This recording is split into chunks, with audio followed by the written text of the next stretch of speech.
बड़ा कल होता है उन बच्चों को जिनकी माएं रोते हुए आकर कहती है मेरा बेटा 2 मिनट भी मेरे पास बैठता नहीं, मेरी बातें नहीं सुनता। क्या तुम्हारी माँ पागल हो चुकी है? क्या तुम्हारी माँ बेवकूफ हो गई है, बूढ़ी हो गई है? आज तुम उसके पास वक्त नहीं गुजारना चाहते? बाप के पास कौन ऐसा बेटा है जो थोड़ी देर बैठे? इंसाफ करो ऐ जवानो। तुम अपने उन दोस्तों के साथ पूरी पूरी रात बिताते हो जो तुम्हारे पैसों के लालची, तुम्हारे मनसब के लालची हैं, और जिसने पूरे खून पसीने की कमाई से तुम्हारे जिस्म में ताकत भरी, उसके पास आधा घंटा नहीं बैठना चाहते। अब्बा टाइम नहीं है अभी मेरे पास, जा रहा हूं दोस्तों के पास। तुम्हारे दुनिया का सबसे बेहतरीन कोई दोस्त है वो तुम्हारा बाप है, सबसे बेहतरीन दोस्त तुम्हारी मां है। उसके पास अपना वक्त क्यों नहीं शेयर करते? ये मेरे पास दर्द भरी हुई दास्तानों की फेरिस्त है जो माँ और बाप सिर्फ ये चाहते हैं कि हमारे बच्चे थोड़ा वक्त हमारे साथ भी बिताएं। बुढ़ापे में हमारी बातें सुनने वाला अब कोई नहीं है। याद रखो, तुम्हारे बाप और माँ की जो तुमने जवानी में ताजीम की, ये अलग मकाम रखती है। असल ताजीम तो वो है जब तुम जवान हो और वो बूढ़े हो चुके हो। वो पूछी हुई बात को बार बार पूछ रहे हो तुमसे, एक ही सवाल को दोहरा रहे हो बार बार। तुम चिल्ला करके कहोगे अम्मा अभी तो बताया था, बार बार क्या पूछती है? ना मेरे अजीज, तुम उम्मत मुस्तफा हो। मेरे आका सल्लल्लाहु तआला अलैहि वसल्लम एक ऐसी औरत जिसके मदीने में कोई बात नहीं सुनता, एक ही बात को 70 बार सुना होगा, लेकिन कभी हुजूर ने नहीं फरमाया अभी थोड़ी देर पहले तूने कहा था ना। उसकी बात, हर बात सुनते रहे। अपने माँ बाप में से जब कोई बुढ़ापे को पहुंच जाए, वो तुमसे बार बार सवाल करने लगे, तो उन्हें ये एहसास भी होने नहीं देना कि उन्होंने तुमको इससे पहले भी कोई बात पूछी थी। हर बार नई ताजगी के साथ जवाब दो, हाँ अम्मा ऐसी बात तो है। कभी तुम्हारी माँ ने पूछा बेटा सुबह नाश्ता किए थे? कहा हाँ अम्मा नाश्ता हो गया। थोड़ी देर के बाद फिर पूछी अम्मा बेटा नाश्ता किए थे? कहा हाँ अम्मा अभी तो नाश्ता किया था। फिर पूछा उसने नाश्ता किए बेटा? कहा हाँ अम्मा नाश्ता किया। ये नहीं कि अम्मा अभी तो बताया फिर पूछ रही हो, नहीं, उसे ये एहसास तक होने ना दो कि उसने 2 बार तुमको पहले पूछा है। ये है माँ बाप की ताजीम, ये है हुस्न अखलाक। अल्लाह के नबी सल्लल्लाहु तआला अलैहि वसल्लम उनकी बातें सुनते थे जिनकी दुनिया में कोई नहीं सुनता था। इसीलिए शायर ने कहा है लगाते हैं सीने से उसको भी आका जो होता नहीं मुंह लगाने के काबिल, जो होता नहीं मुंह लगाने के काबिल है। मेरे अजीजों, यही तो एक भरम हमारे पास है, यही तो एक आस हमारे पास है।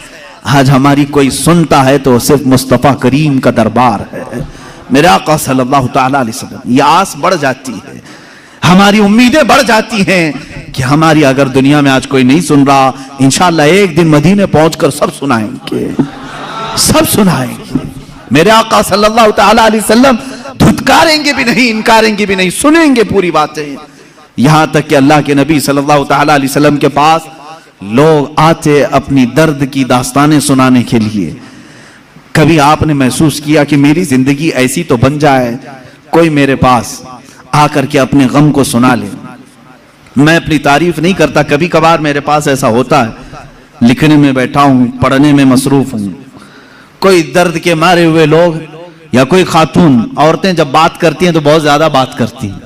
होता है कि डांट दिया जाए, रख दिया जाए, लेकिन अखलाक मुस्तफ़ा ये होते हैं, हम ये सोच लेते हैं कि शायद थोड़ी देर बात करने से इसकी दिल की भड़ास निकल जाए, इसका दिल हल्का हो जाए।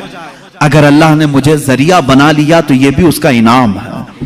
बनो इस तरह से कि तुम्हें कोई अपना दर्द सुना सके, तुम्हारे कंधे पर सर रख करके रोकर अपना हल्कान कर सके, 2 आंसू तुम्हारे सामने बहा ले तो उसे हल्का लगने लगे। ये नहीं कि तुम हर एक से जी छुड़ाते हुए, जान छुड़ाते हुए भागते रहो। कितनी माएं आज तुम्हारे इंतजार में, उन जवानों की।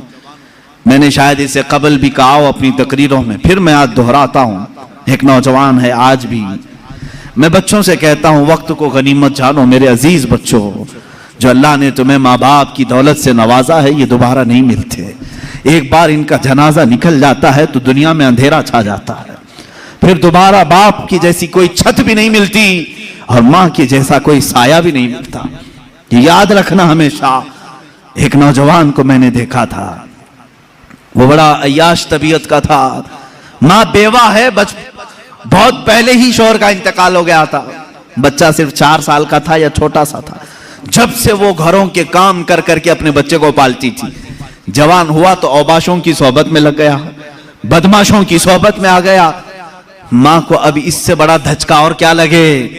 एक दिन आई थी मेरे पास रोते हुए, कहा गजब हो गया, जिंदगी ने पहले ही मेरे से शोहर की जुदाई, और मैंने ऐसे अय्याम काटे कि लोगों के जूठे बर्तन धोए, इस उम्मीद पर कि एक बेटा है जवानी में, ये जब पहुंचेगा तो मेरे बुढ़ापे का सहारा होगा। लेकिन मुफ्ती साहब ऐसा हो गया कि मेरा बेटा बदमाशों की सोहबत में चला गया। अब मेरा वो आखिरी सहारा भी खत्म है, मैं किसके पास जाऊं। वो गम के मारे इतना रोई थी। मैं जब भी आज याद करता हूं उस खातून को तो मुझे तन्हाई में रोना आता है।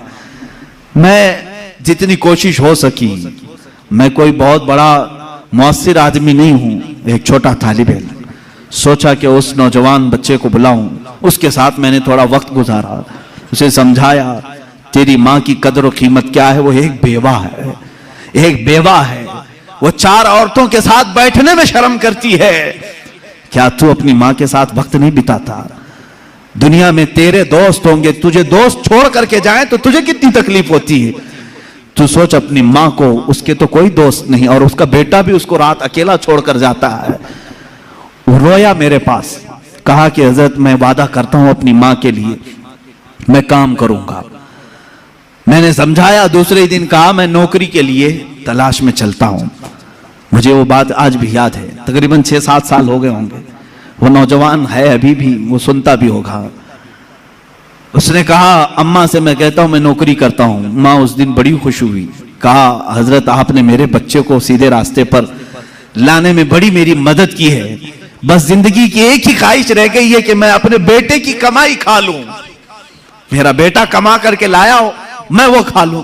जिंदगी भर लोगों के जूठे बर्तन धो धो करके बच्चे को पाला है, एक बार मेरा बेटा खिलाए मुझे। वो इस आस में रही। वो बेंगलुरु या कहीं किसी इलाके में नौकरी पर गया, महीना गुजरा था, तनख्वाह आई उसकी। उसने कहा तनख्वाह संभाल कर, पहली तनख्वाह मैं अपनी माँ को लेके जाता हूं। वो पूरा अपनी तनख्वाह, अपनी सैलरी लेकर के गांव पहुंचा था, उसे पता ही नहीं था। उसके घर के पास भीड़ जमा हुई थी। जब उसने देखा तो लोगों ने कहा कि तेरी माँ का रात में इंतकाल हो चुका। उसने वो पैसों का लिफाफा अपनी माँ के कदमों में रखा। आज तक जब कभी वो मिलता है तो फूट कर रोता है, कहता है मेरी माँ इसी आस में दुनिया से चली गई कि बेटे की एक कमाई खा लूं।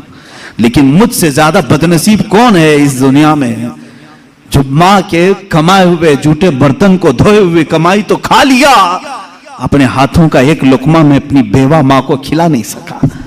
ऐ नौजवानों, क्या इसी का नाम जिंदगी है? क्या इसी का नाम ईमान है? तुम्हारे अखलाक तो वो होने चाहिए कि तुम बाहर जाओ तो तुम्हारे माँ बाप तुम्हारे अखलाक पर फख्र करें। तुम्हारी एक एक कमाई के लिए वो आज भी इंतजार में है। एक बात याद रखना, माँ बाप लालची नहीं है तुम्हारे, लेकिन सिर्फ उनकी ख्वाहिश ये होती है कि बेटा अपने पैरों पर खड़ा हो जाए। जब मुर्गी अपने चूजों को खुद खाते हुए देखती है तो खुश हो जाती है।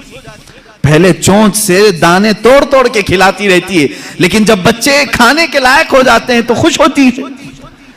क्या तुम्हारे माँ बाप को इतनी भी खुशी नहीं देना चाहते हो? आज इतना भी उन्हें सुकून नहीं देना चाहते? जिन्होंने माँ बाप के साथ बदतमीजियां की हैं, उन्होंने दुनिया में अपनी जहन्नम खरीदी है। अल्लाह के नबी सल्लल्लाहु ताला अलैहि वसल्लम से किसी ने पूछा माँ बाप क्या हैं?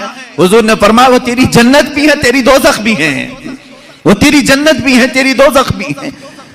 जिसने माँ बाप के साथ बुरा सलूक किया उसने दुनिया में दोज़ख खरीद ली है। अल्लाह के नबी सल्लल्लाहु अलैहि वसल्लम ने यहां तक फरमाया, मैं तो चाहता हूं कि जिस घर में वालिदैन का नाफरमान हो उसके घर को आग लगा दूं, दुनिया में आग लगा दूं।